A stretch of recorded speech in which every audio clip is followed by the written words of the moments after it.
Bonjour chers téléspectateurs, c'est notre journal d'aujourd'hui, du mercredi 31 juillet 2024. C'est moi Samra Kodado, restez avec nous.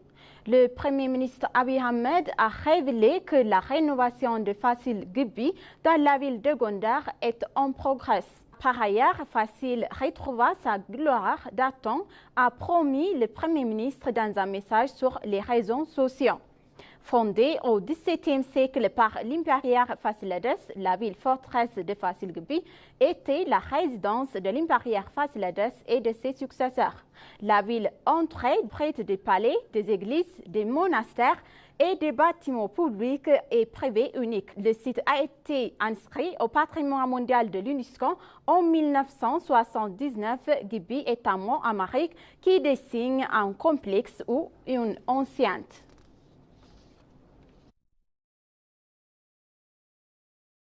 La mission du bassin du Nil construit une étape cruciale vers la création d'une base institutionnelle internationalement acceptée, essentielle pour assurer un développement équitable et durable du Nil, a dévoilé le ministre d'État de l'eau et de l'énergie, l'ambassadeur Asfaw Dimongro. L'accord cadre de coopération sur le Nil, fruit de plus d'une décennie de négociations entre les pays du bassin du Nil, décrit les durables obligations pour le développement des ressources en eau de base et la du Nil et favorise l'utilisation équitable et raisonnable du fleuve.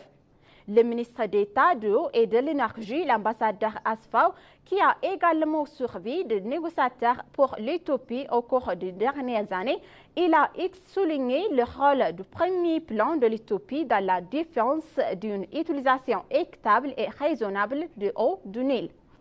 L'ambassade d'Éthiopie en France a organisé un programme de bienvenue à la délégation olympique éthiopienne à Paris 2024.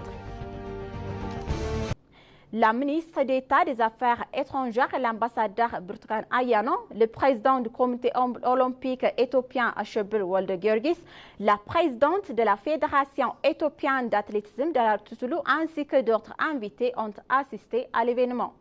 La ministre d'État des Affaires étrangères, l'ambassadrice Burtukan Ayano, a indiqué que le ministère a mené avec succès un travail de coordination et de suivi d'Addis Ababa à Paris.